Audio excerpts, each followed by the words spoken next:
susulan maupun yang ada di lokasi. Kami persilakan sebelum nanti kami persilakan kepada BPBD Kabupaten Bogor, Ibu Dikorita. Pertama kami beri kesempatan kepada Pak Hanif. Silakan Bapak. Mungkin izin Ibu Kepala Badan, Bapak Ibu sekalian, nanti terkait dengan detailnya nanti izin Daryono sebagai Kepala Pusat akan menjelaskan. Namun izin Ibu menambahkan apa yang tadi disampaikan oleh Ibu Kepala Badan bahwa BMKG saat ini sejak 6 Desember kita melakukan monitoring aktivitas gempa di area sini. Kami tindak lanjuti Ibu tugas ini dengan menerjunkan langsung tim dari Stasiun Geofisika Sukabumi Bu, stasiun baru itu di lapangan sejak hari Selasa kemarin. Jadi tim pada waktu gempa hari ini pun sudah ada di sana Bu. Jadi sekaligus melakukan pengamatan langsung dan melakukan koordinasi dengan lingkungan. Jadi terkait gempa tadi, insya Allah teman-teman dari BMKG sudah ada di lapangan. Jadi barangkali nanti kawan-kawan BPBD di Bogor dan sekitarnya Sukabumi bisa nanti koordinasi langsung dengan teman-teman dari Stasiun Geofisika Sukabumi. Mungkin itu sekalian tambahan, nanti detailnya dan mungkin bisa menyampaikan terkait monitoring di Pusat Gempa Bumi Nasional seperti apa. Nah, kami akan terus memonitor perkembangan dari gempa-gempa ini menggunakan seluruh infrastruktur yang ada di Kripton Geofisika. Barangkali itu Mbak Ririn yang bisa kami sampaikan dari Kriputian. Kami siaga sepenuhnya memantau perkembangan gempa bumi di sekitar Sukabumi Bogor ini. Mungkin itu yang bisa kami sampaikan Mbak Ririn. Terima kasih atas waktunya. Mungkin bisa dilanjutkan Pak Daryono untuk detailnya. Terima kasih. Oke. Siap Pak Hanif, terima kasih atas respon cepat dari teman-teman Pusat Gempa Bumi Nasional BMKG. Dan selanjutnya kami persilahkan kepada Bapak Daryono selaku Kepala Pusat Gempa Bumi dan Tsunami. Kami persilahkan Bapak terkait gempa susulan Bapak dan update teman-teman yang ada di lapangan. Terima kasih Mbak Ririn. Mohon izin Ibu Kepala BMKG, Bapak Deputi, bahwa apa yang terjadi tadi pagi itu merupakan manifestasi dari pelepasan stres bumi yang mana zona aktif di Nanggung, kemudian Pamijahan, dan di Liuliang itu sudah kita amati sejak 2019, sejak dilakukan penelitian yang sangat mendalam dalam aspek seismisitas dan faktor-faktor yang mempengaruhinya, dan sudah diterbitkan dalam jurnal bergengsi Intelligence Scopus, dan ini terus kita amati terus, karena kita memang Jawa Barat itu merupakan kawasan seismik aktif dan kompleks, karena Ibu Kepala tadi sudah menyampaikan di situ terdapat Sesar Cimandiri, Sesar Jampang, Sesar Bayah, Sesar Tarik, di Pamingkis, yang ini semua dapat rilis waktu-waktu dan belum bisa diprediksi, sehingga mau tidak mau, suka tidak suka itu adalah sebuah risiko kita tinggal di kawasan batas lempeng yang implikasinya banyak terdapat sesar aktif ya, sehingga apa yang kami lakukan tadi, bukti monitoring kami terkait dengan apa yang terjadi di Nanggung, kemudian di Pamijahan dan di Liuliang ini, itu juga kita amati di zona sesar Cugenang dan sekitarnya yang memicu gempa merusak tahun lalu, kemudian juga di daerah Sesar Gersela. Ini 3 zona yang aktif kita amati, dan alhamdulillah BMKG sudah mendeploy, sudah memasang jaringan seismograf dengan presisi yang tinggi yang sesuai dengan aktivitas gempa shallow crust atau dangkal ini, dan terbukti kita bisa memonitor gempa-gempa bermagnitudo 1, dan ini menjadi cara kami di dalam monitor aksar aktif, sehingga terjadi peningkatan, itu menjadikan warning kita, akan saya sampaikan kepada masyarakat, kepada BPBD, pemerintah daerah, ini merupakan kerja bersama untuk kita bisa menanggulangi gempa dan signifikasi, dan khususnya kami monitoring. Namun demikian juga pemerintah daerah terus melakukan sosialisasi BPBD bagaimana cara menghadapi gempa, seperti yang Ibu Kepala BMKG sampaikan tadi, itu menjadi penting sekali, karena meskipun kita berada di daerah rawan, jika kita bisa tahu kiat-kiat cara selamatnya dengan bangun-bangunan struktur kuat, tahan gempa, kemudian juga kita tahu cara menghindar, menyiapkan rumah kita yang lebih ramah jika terjadi gempa, itu semua bisa menyelamatkan diri. Kuncinya adalah edukasi yang terus-menerus berkesinambungan, dan itu bisa kita lakukan. BMKG siap mendampingi Bapak Ibu. Di sini ada BMKG Bandung. Sekarang sudah ada BMKG Sukabumi. Kemudian juga ada BMKG Tangerang. Kita semua akan siap melayani masyarakat, stakeholder, juga media di dalam mengupayakan upaya mitigasi monitoring gempa dan cara selamatnya. Demikian Mbak Dini, terima kasih. Terima kasih Mohon Pak maaf Daryono. Pak Daryono, Jadi, mohon maaf Pak Daryono dan Mbak Ririn. Barangkali Bapak perlu menambahkan, menjelaskan jadi, bahwa saat ini BMKG juga sedang melakukan eksperimen uji coba ya. untuk sistem peringatan dini gempa bumi.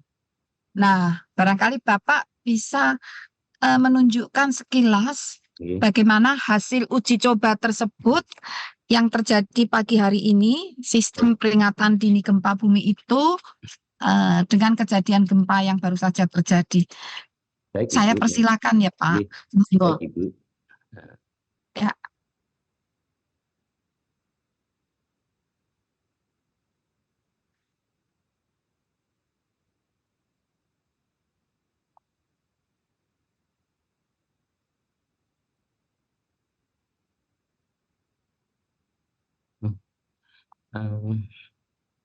Mohon izin Pak Hanif, Pak Deputi, apakah Bapak bisa men-share karena ternyata ada permasalahan di media di laptop saya?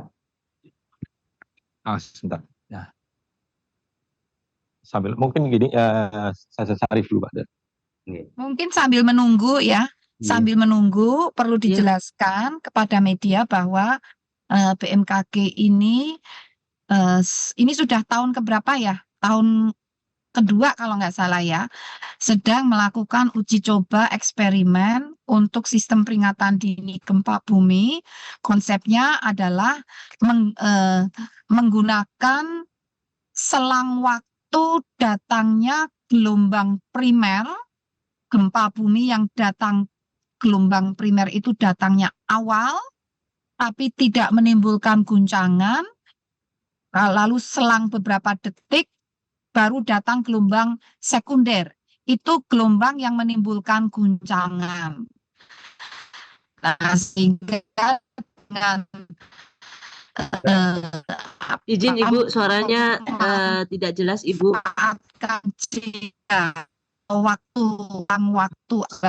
gelombang primer dan sekunder tersebut, maka kita bisa mendapatkan kesempatan beberapa detik, ya beberapa detik bisa sampai 10 detik, kalau di Jepang itu bisa sampai 10 detik sebelum terjadi guncangan, kita sudah mendapatkan peringatan dini, sehingga waktu 10 detik itu dapat dimanfaatkan untuk berbagai langkah pengamanan, misalnya secara otomatis menutup klep-klep gas atau katup-katup aliran zat yang berbahaya, atau juga kita dapat lebih siaga 10 detik sebelum guncangan.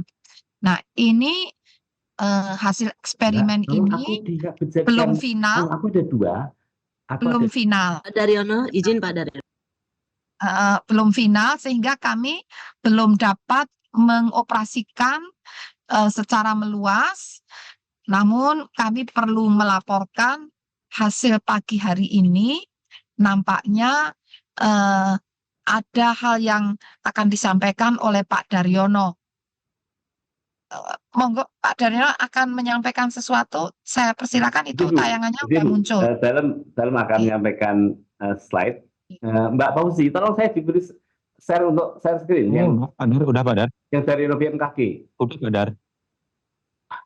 Lihat Mbak Ririn ya. Ada dari 2. Sudah masuk, Sudah, Mas. sudah. Oh, nggih. Dari Sudah. tadi itu. Mungkin izin Ibu menambahkan barangkali Ya. sebelum Pak Dar menjelaskan Ibu. Jadi ini adalah aplikasi yang memang sedang kami lakukan riset di internal Deputi Fisika. Memang tadi pagi aplikasi ini berfungsi Bu. Intinya pada saat aplikasi ini ada di handphone kita semua, itu akan menunjukkan waktu dan jarak dari handphone kita ke sumber gempa. Kebetulan pagi tadi ini tercatat di handphone di sekitaran Kemayoran dengan jarak sekitar 73 km dari pusat gempa. dan dengan jarak 73 Berapa km detik sebelum guncangan, Mas? Betul, nggih, Bu. Jadi Munculnya berapa kita detik sebelum menerima guncangan?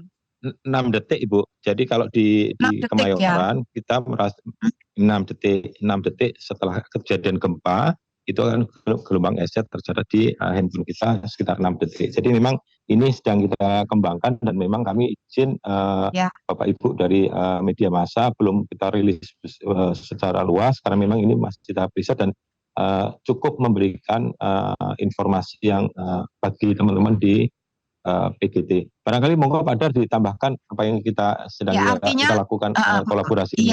iya, maaf, artinya itu saat terjadi gempa yang merambat adalah gelombang primer dan perlu waktu 6 jadi gelombang primer itu sudah tertangkap oleh sistem 6 detik sebelum gelombang sekunder yang mengguncang itu terasa. Begitu, Pak? Betul, Ibu. Seperti itu. Betul. Bu. Oke, monggo Ya, Mas Daryono oke. bisa Pak Dar bisa dijelaskan. sampaikan. Gimana izin Ibu Kepala, Pak Deputi, bahwa Bapak-Ibu sekalian, bahwa saat ini BMKG sedang mengembangkan sistem Indonesia Earthquake Early Warning System. Jadi sistem peringatan dini gempa bumi. Ini bukan prediksi, bukan, tapi kita akan mendapatkan informasi waktu tiba gelombang shear. Nah, gelombang shear itu memiliki karakteristik destruktif karena arah rambatnya itu tegak lurus dengan arah rambatnya. Jadi goncangan gempa itu ada 2 utamanya. Yang pertama kali datang adalah gelombang premier atau pressure, menekan.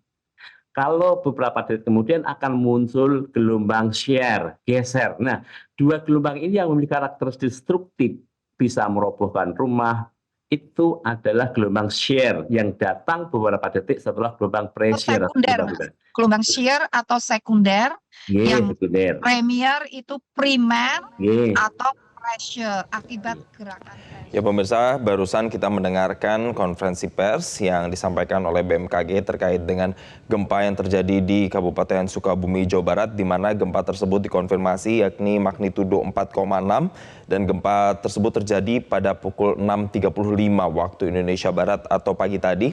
Dan pusat gempa sendiri berada pada 24 km barat laut Kabupaten Sukabumi dengan kedalaman yang sudah diupdate yakni 10 km. Ini berdasarkan tadi pernyataan yang disampaikan oleh Kepala Pusat Gempa Bumi dan Tsunami BMKG Daryono.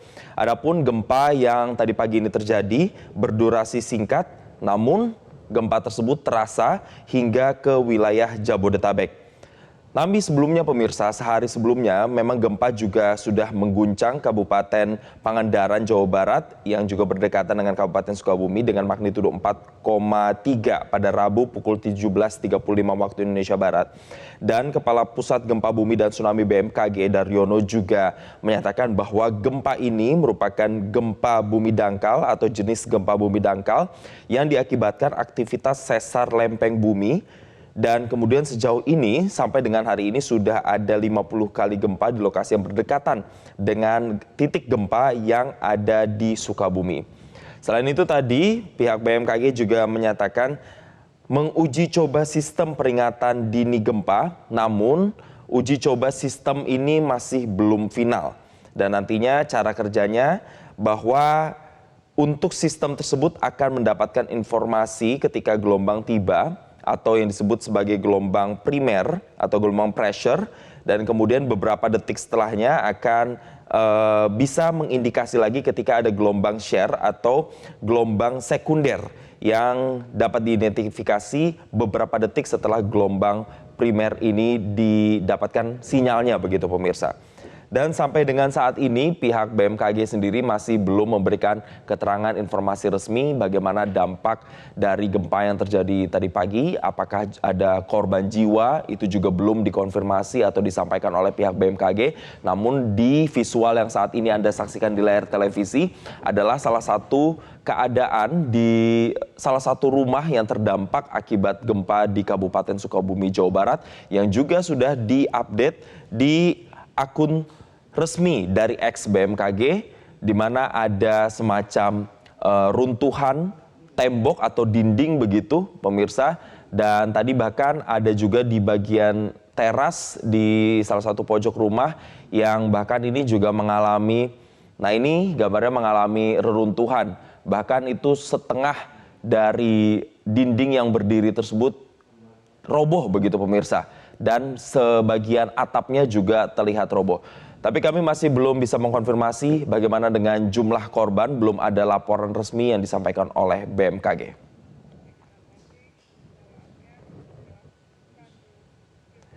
Dan pemirsa, informasi terkait dengan update gempa bumi di Kabupaten Sukabumi masih akan kami kabarkan untuk Anda dan update untuk Anda di program-program Metro TV berikutnya. Saya Jason Sambo, terima kasih dan sampai jumpa.